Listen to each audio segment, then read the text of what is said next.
Butch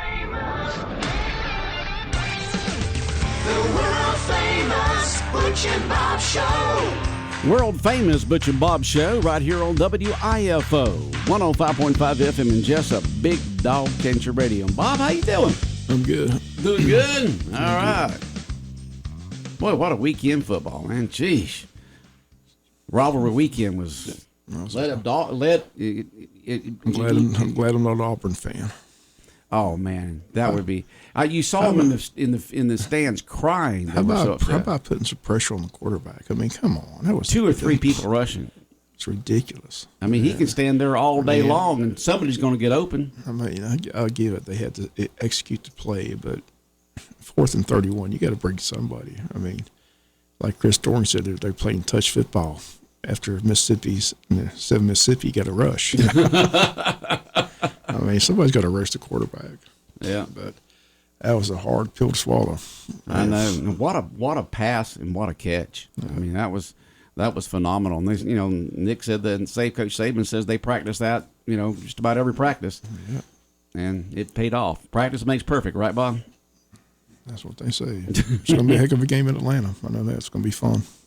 All right, got folks in here this morning from Omaha Baptist Church. They got a big event coming up this morning. We got 3 folks in here. John Benner's one of them. John, what's going on? Good morning, Butch. Thank you for giving us the opportunity to talk about our Living Nativity. This is our 15th year of doing the Living Nativity in Wayne County. We did it 2 or 3 years at the church. We did it a number of years at Westbury Park, and this is our 5th year doing it at JC Fairgrounds, with 2 of those years being a drive-through. So we just wanted to announce to everybody it will be coming up this Thursday and Friday, November 30th and December 1st from 6 o'clock until 8 o'clock p.m., and it's free to all. Now, is it just walk-through and drive-through, or what is it this year? It's walk-through. It's just strictly walk-through. Yes, sir. A park, you go in there and you walk around and see the nativity scenes and see the actors, and I mean, it's just amazing what y'all do with that live nativity with Omaha Baptist Church. Everybody will be in costume, and then we'll have the marketplace. We'll have different things as you walk all the way through the different marketplaces. We have hands-on activities. There will be animals also for the children in there, and then, like I said, at the end, you'll be able to see the live nativity in the nativity with the wise men. You'll see all of that. And then all the way at the end with the blacksmith too, making the cross. It's a little different at the end this year. So okay, well, good, and it's going to be at the JC Fairgrounds. And the date, when again? It will be this Thursday, November 30th, and Friday, December 1st. And I'd also like to reintroduce our pastor, Bob Richardson. Bob, last year, we came to this, and you were gone or sick or something, so we still had the Butch and Bob show last year whenever we did it. It was his official, I think he'd been on work 2 weeks when we did this last year. Yes. So I'd like to introduce our pastor, Bob Richardson. Bob Richardson, the pastor at Omaha Baptist Church. You've been there a year now? You settled in? Yes, we've settled in. It's been an incredible year of ministry, but it kicked off last year with Bethlehem, so I was thrown into the fire rather quickly. And I had the joy of standing at the exit and talking to everybody that came through. And, John, I think we had up to close to 1,200 people came through last year. That's correct. Okay, we got Jonna Thomason here. You head up the committee for the live nativity, or what do you do? I am a part of the PR. PR? You're part of the PR. Making sure we got the photos, making sure we let the people know, because we want to produce it, but we also want our visitors to come. They're super important. Okay. Bob, your impressions of the live nativity last year and what you look forward to this year? Well, got to meet a lot of people. Being new to Jesup, got to learn the church people I pastored, even though we all were in costume. It was a good way to break in and get to know all of them. And, everybody we came through said this is how we start our Christmas season. And Jesup has a pretty big kickoff weekend with the parade and all the events going on. But so many of the people said we really need this. And from what I saw, the world needed hope when Christ arrived, and the world needs that same hope today. So our job is to tell everybody that the baby of Luke chapter 2 is the God of Genesis 1. And we hope that we'll tell people, don't be so busy getting caught up in the season we don't take time and focus on the Savior and keep the main reason why we do what we do. Okay. Sounds good. All right, y'all have plenty of time. What else you want to talk about? John? Like I said, this year, we hope to have our camel back, or a new camel. A new camel. New camel. He's a big one. That's Samson. Will He be out sounds there. big. And like I said, we'll have the petting parts out there too. We'll have goats. We've got a llama coming. I know they've got the small bull still coming back, and then they'll have the sheep out there also. I think one of the things though last year that really hit me real good is when some of the nursing home people came in the wheelchairs, and they wheeled them all the way up into the manger, and they just stood right there. So we want to encourage, find one, bring someone with you this year. Bring someone, if they can't make it, go and pick them up, or let us know. We'll try to help get them there, so everybody can be available. Okay. And that's all going on this Thursday and Friday, the JC Fairgrounds, and the starts at what time each evening? 6 o'clock until 8 o'clock each evening, Thursday and Friday, November 30th and December 1st. And it's free. Yes. So just drive up, park in the grass area out there at the JC Fairgrounds, walk through the gate, and walk around to all the live nativity scenes. If you haven't done it before, you'll enjoy it tremendously. If you've done it before, you're going to have a good time and be blessed. It's priceless. Do want to thank a lot of people, though. Sure, go right ahead.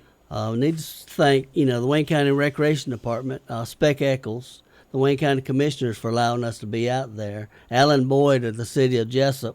He's always helped us. The Board of Tourism, Heather Altman, is always, and Sheriff Chuck and Chief Deputy Mike Hargrove.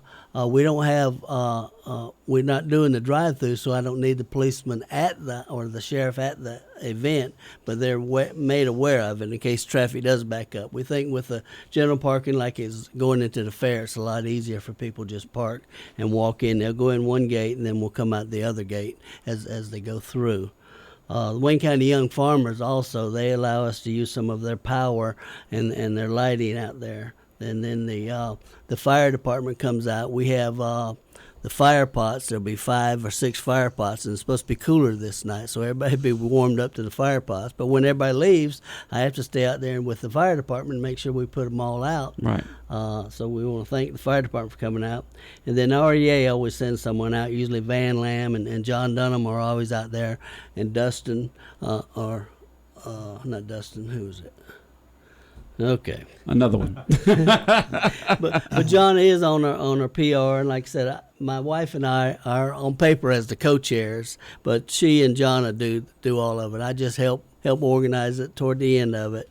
But also Neil and Darlene Roche. Miss Roche makes the costumes for everybody, and everybody for our different sizes. They're not all small like me, so she has to get in there. She sews a lot and sews them all. And also Papa John's Pizza at the end offers us great deals, and we bring pizza out for our things. It takes approximately 200 volunteers to put this on each night. Isn't that amazing? 200, and you get them out there, and they're just donating their time and their talents to make this a great event. What I was able to see is this is the whole heart of the people of Altamont and how they serve. And we began having these meetings back in July and August and September. So there's months in preparation to pull off what goes on in 2 nights. And they're a joy to serve with. And they love the community. They love the Lord. And I don't know, I look forward to it. All right, sounds good. It's always a good time at the Omaha Baptist Church Live Nativity this Thursday and Friday from 6 to 8, absolutely free. You will be blessed, folks. Go and enjoy the event. Bob, anything for our guest this morning? You answered my question. I just wonder how many people it took. He said 200. That's amazing. You got 200 people volunteering their time on 2 nights. Mm-hmm. It's always a great event. I enjoyed it. You did a walkthrough event. I remember the drive-through events years ago. But it's nice to be able to walk around and see people, talk to people. So, and we would love to. Glad those days are back. We'd love to do it downtown again, but it's just parking is a little bit harder to get, right now on that. So hopefully, eventually we'll figure things out. But it's so much easier out there for the parking. You got plenty of parking, fence around it. Everything works out good out there at JC Fairgrounds. Yep. Yeah. We thank you guys. Thank you guys for giving us the opportunity just to come and say a word about it. And because as I've learned as I told you before, being in Jesup, if you want to know what's going on, the Butch and Bob show is the way to go. We do our best. We try. All right. And we're honored to live in the community that still lets us put it on. Yes. So That's thank right. you very Amen. much. That's right. How many animals will be involved? How many animals? Yeah, how many Probably 30 plus. Yeah. But lots of animals out there to take care of. That folks can see, and some of them you can touch and enjoy it. Correct. Including Samson the camel. Correct. All right. Y'all have a great event Thursday and Friday. I know Thank you you, will. You Butch. always do. Thank you, All Butch. right. All right. We'll be back with more of the world famous Butch and Bob show in a moment.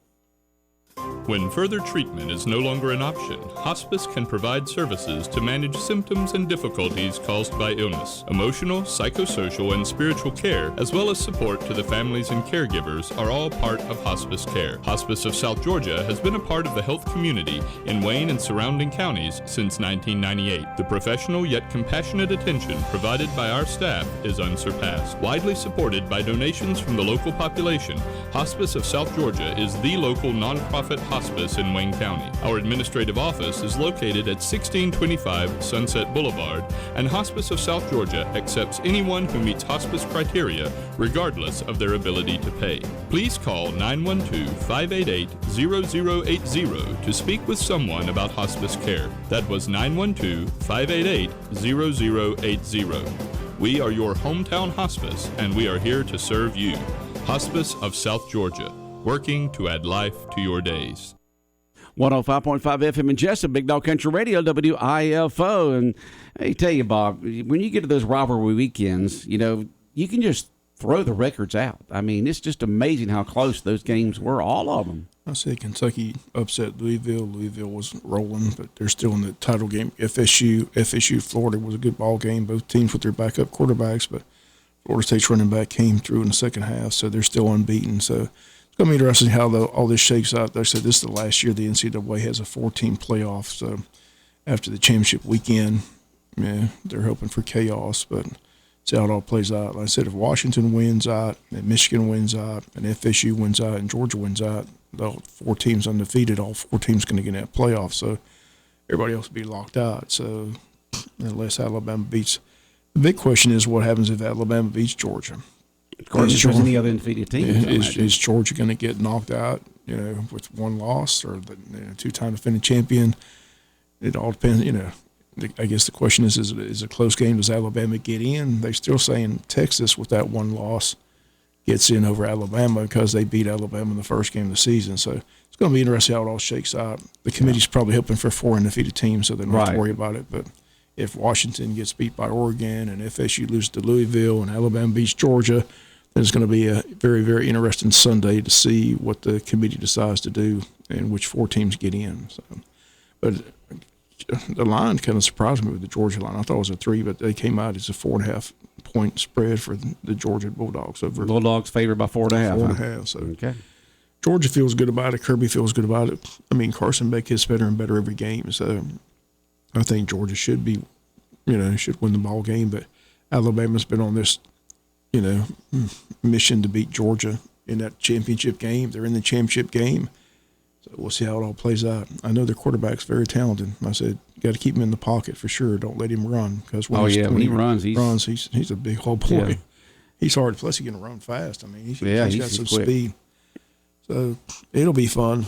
It's always fun playing against Nick Saban in Alabama. So they've had our number in this championship game, 0-2 against Alabama in the title game. So Kirby and Georgia trying to get that monkey off their back and get to the playoffs. So Alabama's in the way. So just got to take care of business Saturday. But Georgia feels good about it. And I said hopefully Bowers is back and McConkey's back. They've kept everybody out trying to get healthy for this game. Alabama's got a few guys banged up as well. So I'd like to be healthy going in this big championship game on Saturday at 4 o'clock in Atlanta. Okay. And both the Falcons and the Jaguars won this weekend, both leading their divisions. Yep. Falcons have an even record, but they're in first place over the Saints. So Jaguars look good on the road to Texans. And then C.J. Stroud's still a heck of an athlete. I don't know if you have to watch the Philadelphia-Buffalo game. That was probably the best game of the weekend. I didn't get to see it. Went to overtime. Buffalo goes down and gets a field goal. Josh Allen's playing his tail off, but Philadelphia gets the ball back, and Jalen Hurts takes him right down the field and scores the touchdown to win the game in overtime. So Philadelphia goes to 10-1. Very good football team. A lot of Georgia players on that team. Yeah, there's a lot of They call them the Philadelphia Bulldogs. So.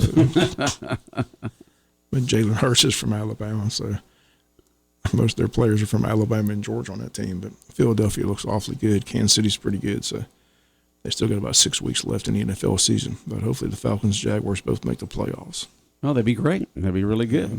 All right, you got some folks there, some information there talking about the downtown stuff going on went this week? Went to the city meeting Tuesday, and DDA Director Tracy Smith gave all this information out. This is a big week in Jesup, as we just had the Altamont Baptist Church people here for the live nativity. That's one event taking place this Thursday and Friday. The downtown Christmas open house kicks off on Thursday. We have the annual lighting of the tree at the James R. Bland Park from 6 to 6:45 p.m. They got performances by the Jesup Elementary School Choir, the Jesup Church of God, the Live Wire Kids Choir, and the Wayne Christian Academy Choir will all perform. Santa and Mrs. Claus will be at the park from 7 to 9 on Thursday. And, again, everybody invited that event. Then on Friday, the Grinch will be at the park from 5 to 8. They'll have carriage rides on Friday through downtown Jesup. Those are pick up and drop off at the James R. Bland Park from 6 to 8 p.m. And, of course, the live nativity again on Friday. Then on Saturday, of course, the Chamber of Commerce Big Christmas Parade at 7 o'clock. They also got the annual Christmas Bazaar that day at the Farmers Market from 10 to 3. Santa and Mrs. Claus will be at the James R. Bland Park on Saturday from 1 to 3, and the Grinch will be there from 6 to 9 p.m. that evening. So a lot going on this week here in Jesup as we kick off the Christmas season. It all kicks off with that big parade on Saturday night. Mm-hmm. All kinds of good stuff going on, let me tell you. I think you still get an entry in. I talked to Dina last week and asked her if she was still taking entries. They said they were, so I'm not sure when they cut that off because I'm sure they got to get organized. But call the chamber if you need more information. That number 912-427-2028. And we started our Big Dog Country WIFO FM and Neesmith Chevy GMC Cash Cam promotion this morning. We have our first clue at 7:10. We'll repeat that clue today right around 12:45, around 3:35, and around 5:45. All approximate times. Could be 10 minutes either way. And so we started it today. That WIFO FM Neesmith Chevy GMC Cash Can is hidden somewhere out there in Wayne County on public property. And if you're the first person to find it, you'll win the $1,055. Keep tuned in every single weekday to put those clues together to go on that treasure hunt to find that cash can. So it all began this morning at 7:10. Looking for another exciting few weeks here of the cash can promotion. All right, Bob, anything else going on? It was a crazy meeting Tuesday night at City Hall. What do you expect? I think the mayor and Tim Caulfield need to get boxing gloves for Christmas and have a boxing match out there. Have a boxing match, a little MMA going on there. Downtown Jesup, we can sell tickets and popcorn. I think I don't know how it's going to shake out with the new commissioner coming in, but if it doesn't change, I'm going to really look into setting up popcorn and peanuts outside and make some money for these City Hall meetings. Because it's a circus right now. Oh, boy. But that was crazy Tuesday night. Yeah, it happens. All right, Bob, anything else? No, all right, have a good day. All right, the world-famous Butch and Bob Show here on WIFO, brought to you by Van's Barbecue, First Southern Bank, Murphy Builder Supply, O'Quinn & Associates, and Connection Coffee and Creamery.